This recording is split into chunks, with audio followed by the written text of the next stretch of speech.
अस्सलाम वालेकुम। मैं हूं अब्दुल बासित और आप देख रहे हैं मेरा YouTube channel AB Khan chemistry.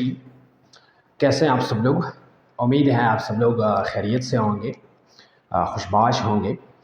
और बहुत सर्दी भी चल रही है इन दिनों में, लेकिन कोशिश करते हैं अपने कोर्स को जारी रखते हैं।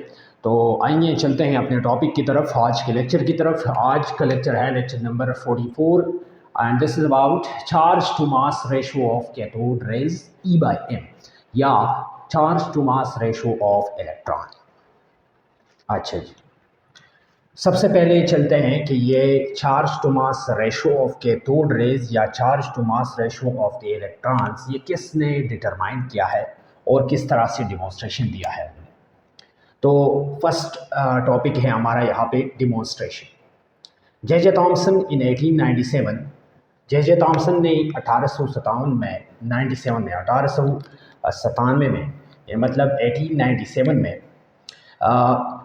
एक स्पेशल एक्सपेरिमेंट किया, एक स्पेशल डिस्चार्ज ट्यूब यूज़ किया और उसके ज़रिए कैथोड रेज का E/m रेशो जो है वो कैलकुलेट किया, डिटरमाइन किया, या इलेक्ट्रॉन्स का चार्ज टू मास रेशो जो है वो कैलकुलेट किया।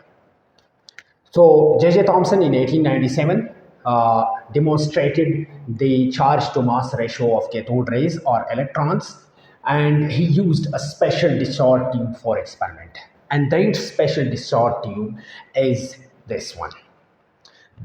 ये वो डिस्चार्ज ट्यूब है जो कि जे थॉमसन ने charge to mass ratio of cathode rays या charge to mass ratio of electrons के लिए उन्होंने कैलकुलेट किया था या यूज़ किया था। तो जिस ट्यूब को उन्होंने यूज़ किया था और जिस ट्यूब के ज़रिए उन्होंने charge to mass ratio of cathode rays को कैलकुलेट किया था, वो ट्यूब ये है, ये वो डिस्चार्ज ट्यूब है। अच्छा जी, इसके बाद चलते हैं construction of this tube. Construction of the tube में सबसे पहले है कैथोड, लेकिन ये कैथोड जो है उन्होंने ब्लॉक मेटल वही का वही कैथोड यूज़ किया जो कि सर विलियम क्रॉक्स ने यूज़ किया था। इसके बाद एनोड आता है, उन्होंने एनोड में थोड़ा बहुत चेंजेस जो हैं वो किए। एनोड को वही मेटल यूज़ किया, लेकिन ये ऐसा मेटल था कि इसके अंदर जो है वो स्लिट था, मतलब ऐसा इस किस्म का एक एनोड था, कुछ रिंग्स थी और रिंग्स के अंदर जो है वो बहुत एक होल था।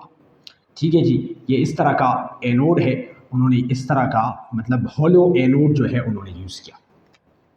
ये भी मेटल है लेकिन इसमें कि इसके अंदर जो है स्लिट मौजूद है। फिर इलेक्ट्रिक फील्ड जो है उन्होंने यूज़ किया, इसके लिए मैग्नेटिक फील्ड भी फिक्स्ड किया, अप्लाई किया, हाई वोल्टेज सोर्स अप्लाई किया और इसी के साथ साथ जो है स्क्रीन जो है वो यूज़ किया ताकि उन स्ट्राइकिंग का या उन कोलिजन का या उन पार्टिकल्स का जो है वो पता चल सके। तो ये वो कंस्ट्रक्शन है। कैथोड है ब्लॉक मेटल का, एनोड है, इसमें ये भी मेटल है लेकिन इसमें स्लिट मौजूद है, electric field, magnetic field, high voltage source हैं और स्क्रीन है साथ में। ये वो डिस्चार्ज ट्यूब है जो कि मैंने यहाँ पर ड्रा किया है। ये है, यहाँ पर कैथोड है, ये स्लिटेड एनोड है, ये हाई वोल्टेज सोर्स यूज़ किया है, यहाँ पर इलेक्ट्रिकल फील्ड जो है वो अप्लाई किया है, यहाँ पर मैग्नेटिक फील्ड अप्लाई किया है और ये वो स्क्रीन है जो कि उसने लगाया था डिटर्मिनेशन के लिए, ताकि ये जो रेज आते हैं ये कहाँ पे जो है मतलब स्ट्राइकिंग करते हैं, तो इसी वजह से उन्होंने स्क्रीन यूज़ किया। इसके बाद चलते हैं एक्सपेरिमेंट पे और हमारा जो फोकसिंग पॉइंट है वो है एक्सपेरिमेंट कि एक्सपेरिमेंट उन्होंने किस तरह डेमोन्स्ट्रेट किया या किस तरह परफॉर्म किया, किस तरह कंडक्ट किया। तो आइए चलते हैं एक्सपेरिमेंट की तरफ। सबसे पहले काम उन्होंने ये किया कि प्रोडक्शन ऑफ कैथोड रेज किया, मतलब कैथोड रेज की प्रोडक्शन हुआ या कैथोड रेज का जो अमल है जो कि सर विलियम क्रॉक्स ने प्रोडक्शन ऑफ कैथोड रेज के लिए जो ट्यूब बनाया था, जो प्रोसेस किया था, वही का वही प्रोसेस जो है वो यहाँ पे रिपीट हो गया। After the production of cathode raise, जब कैथोड रेज प्रोड्यूस हुई तो इसके बाद क्या हुआ कि ये जो रेज है ये कैथोड से एनोड के अंदर जो है चले गए, मतलब इसी स्लेट के अंदर या इसी होल के अंदर ये रेज जो है ये पास होते थे, pass through the slate of anode.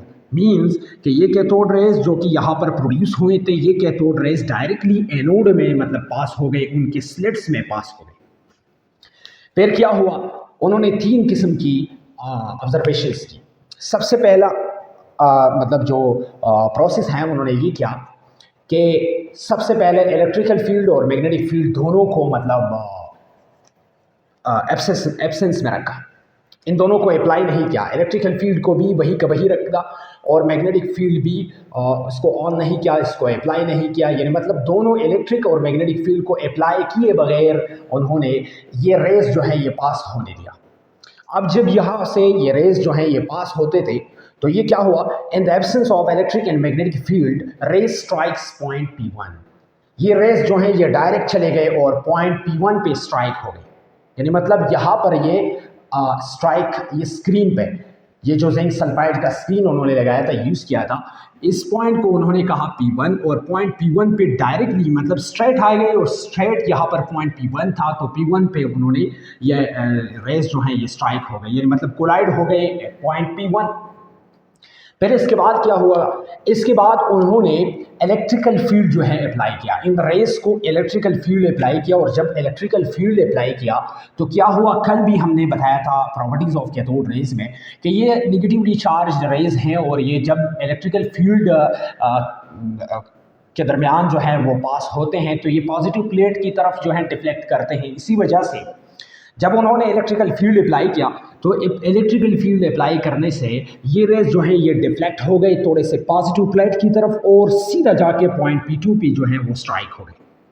यहाँ पर स्ट्राइकिंग किया पॉइंट P2 पे, क्यों, deflection towards the positive plate की तरफ। इलेक्ट्रिकल फील्ड उन्होंने अप्लाई किया, इलेक्ट्रिकल फील्ड अप्लाई होने से ये रेज जो है ये थोड़े बहुत डिफ्लेक्ट हो गए पॉजिटिव प्लेट की तरफ और सीधा जाके यहाँ पर पॉइंट P2 पे स्ट्राइक हो गए। फिर क्या हुआ, फिर उन्होंने इलेक्ट्रिकल फील्ड जो है वो अप्लाई नहीं किया, इसको एब्सेंस में रखा और in the presence of magnetic field ray strikes point P3 at point P3। फिर उन्होंने इलेक्ट्रिकल फील्ड को रिमूव किया और मैग्नेटिक फील्ड जो है अप्लाई किया। मैग्नेटिक फील्ड के अप्लाई होने से ये रेज जो है ये डिफ्लेक्ट हो गई, मतलब इसी तरफ डिफ्लेक्ट हो गई और सीधा जाके पॉइंट P3 पे स्ट्राइक हो गई। यहाँ पर स्ट्राइकिंग किया इन रेज ने, जब मैग्नेटिक फील्ड की प्रेजेंस में पॉइंट P3 पे स्ट्राइकिंग किया, इलेक्ट्रिकल फील्ड की प्रेजेंस पे पॉइंट P2 पे स्ट्राइकिंग किया और इन दोनों फील्ड्स के एब्सेंस में इलेक्ट्रिकल फील्ड और मैग्नेटिक फील्ड दोनों की गैर मौजूदगी में, मतलब दोनों की एब्सेंस में ये रेज जो हैं ये स्ट्रेट लाइंस में चले गए और पॉइंट P1 पे स्ट्राइकिंग की। ठीक है जी, तो ये 3 किस्म के प्रोसेसेस जो हैं उस एक्सपेरिमेंट में उन्होंने किए। अब फिर क्या किया, फिर दोनों इलेक्ट्रिकल फील्ड और मैग्नेटिक फील्ड को ऑन किया, दोनों को अप्लाई किया। यहाँ पर दोनों को एब्सेंस में रखा था, ये रेज जो है ये सीधा जाके यहाँ पर स्ट्राइक हो गई। ठीक है जी, फिर इलेक्ट्रिकल फील्ड को अप्लाई किया, पॉइंट P2 पे स्ट्राइक हो गई। फिर पॉइंट P3 पे स्ट्राइक हो गए जब मैग्नेटिक फील्ड को अप्लाई किया। और जब दोनों को अप्लाई किया साथ में एट द सेम टाइम, दोनों को जब उन्होंने अप्लाई किया, इलेक्ट्रिकल फील्ड और मैग्नेटिक फील्ड को दोनों को अप्लाई किया। ठीक है जी, इन रेज, तो ये रेज जो हैं ये चले गए और सीधा दोबारा पॉइंट P1 पे जो है मतलब स्ट्राइकिंग की। अब इस एक्सपेरिमेंट से उन्होंने क्या डेरिवेशन ऑफ E/m वैल्यू उन्होंने निकाला। ठीक है जी, ये उसका एक्सपेरिमेंट था और उस एक्सपेरिमेंट से उन्होंने E/m वैल्यू का जो है कैलकुलेशन किया, डेरिवेशन किया। अब किस तरह इसकी डेरिवेशन होता है, तो ये है डेरिवेशन ऑफ E/m वैल्यू या कैलकुलेशन ऑफ E/m वैल्यू भी आप कह सकते हैं, डिटर्मिनेशन ऑफ E/m वैल्यू का टॉपिक भी दे सकते हैं। यहाँ पर from the strength of both electric and magnetic field E/m value can be calculated. इन दोनों इलेक्ट्रिकल फील्ड और मैग्नेटिक फील्ड की स्ट्रेंथ से हम जो है E/m ratio, charge to mass ratio of electron जो है वो कैलकुलेट कर सकते हैं। अब जो मैग्नेटिक फील्ड इलेक्ट्रॉन पे काम करता है, एक्टिंग करता है, जो मैग्नेटिक फील्ड यहाँ पर उन्होंने अप्लाई किया था और उस मैग्नेटिक फील्ड का जो स्ट्रेंथ है वो यहाँ पर है मैग्नेटिक फोर्स, जो कि magnetic force acting on electron is BeV। Magnetic force is equal to magnetic force जो है मैग्नेटिक फोर्स, ये मैग्नेटिक फोर्स यहाँ पर आप इस तरह भी लिख सकते हैं Fm, मतलब मैग्नेटिक फोर्स। तो magnetic force is equal to BeV और यहाँ पर B जो है ये हमारा इक्वेशन नंबर 1 हो गया। यहाँ पर B जो है ये strength of the magnetic field है कि मैग्नेटिक फील्ड जो है उसका जो स्ट्रेंथ है वो कितना था, तो वो B से हम रिप्रेजेंट करेंगे। ई जो है ये चार्ज ऑन द इलेक्ट्रॉन है और वी जो है वो वेलोसिटी ऑफ द इलेक्ट्रॉन है। ठीक है जी।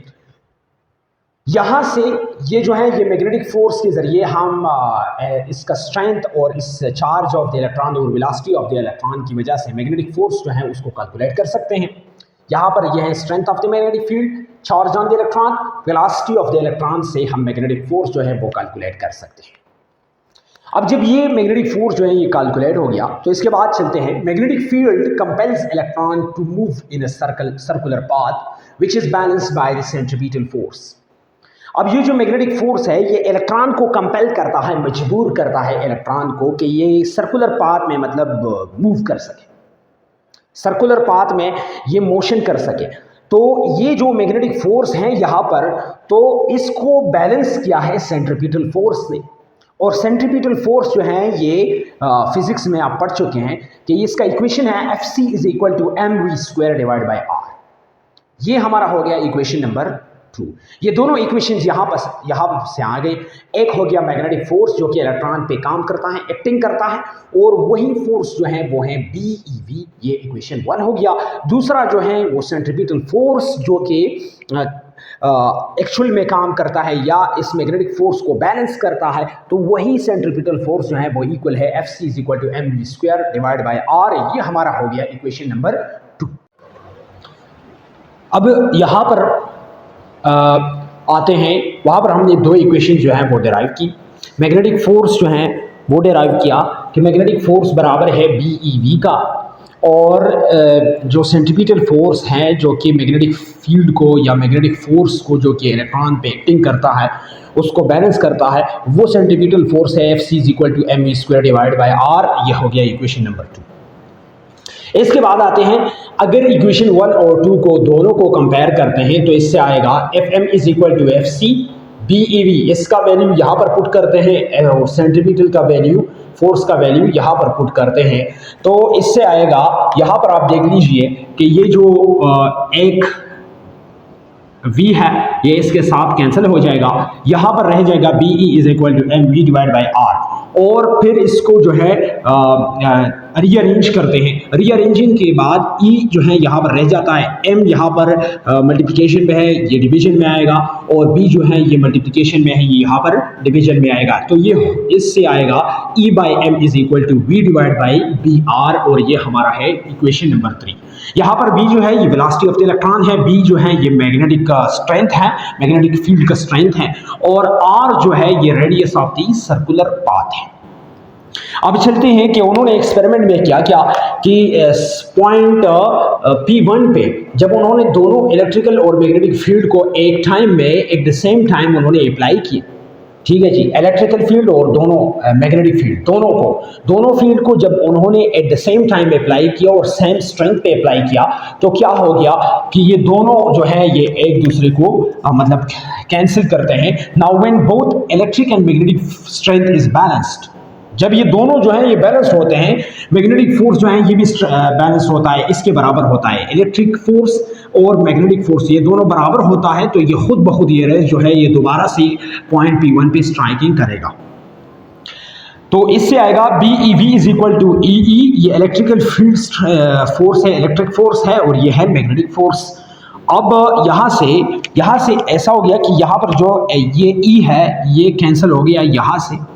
ठीक है जी, ये इसके साथ कैंसिल हो गया, यहाँ पर रह गया BV = E। और जब हम इसको रीअरेंज करते हैं इस इक्वेशन से, तो यहाँ पे आएगा V = E divided by B। ये मल्टीप्लिकेशन में है, सीधा डिवीजन में चले जाएगा, और ये हमारा हो गया इक्वेशन नंबर 4। ये हो गया इक्वेशन नंबर 3 और ये हो गया इक्वेशन नंबर 4। अब इस इक्वेशन में V का वैल्यू जो है वो पुट करते हैं, या V का इक्वेशन जो है वो पुट करते हैं, putting equation number 4 in equation 3। तो इससे आएगा E/m = यहाँ पर ये E जो है ये E/b, यहाँ से E/b ये हो गया ये V का वैल्यू हमने यहाँ पर पुट किया और multiplied by 1 divide by br। तो इससे आएगा E/m = E divided by b² r। ये हो गया हमारा इक्वेशन नंबर 5। अब जो स्ट्रेंथ और इलेक्ट्रिक फील्ड का और मैग्नेटिक फील्ड का उन्होंने अप्लाई किया था, उन दोनों वैल्यूज़ को जब हम यहाँ इस इक्वेशन में पुट करते हैं और जो सर्कुलर पाथ था यहाँ पर जो मैग्नेटिक फोर्स एक्टिंग करता था इलेक्ट्रॉन पे और उसको इस इलेक्ट्रॉन को कंपेल करता था सर्कुलर पाथ में, ठीक है जी, ताकि इलेक्ट्रॉन जो है वो सर्कुलर पाथ में मोशन कर सके, मूव कर सके, रिवॉल्व कर सके। तो वो सर्कुलर पाथ का रेडियस है ये आर, ये बी जो है ये मैग्नेटिक फील्ड स्ट्रेंथ है और ये ई जो है ये इलेक्ट्रिकल फील्ड स्ट्रेंथ है। अब इन तीनों का वैल्यूज अगर हम इस इक्वेशन में पुट करते हैं तो हमें आएगा, हमारे पास आएगा E by m value of the cathode rays या E by m value of the electron. Now putting values of E electric field strength, B magnetic field strength, and R radius of the circular path in which electron was revolving.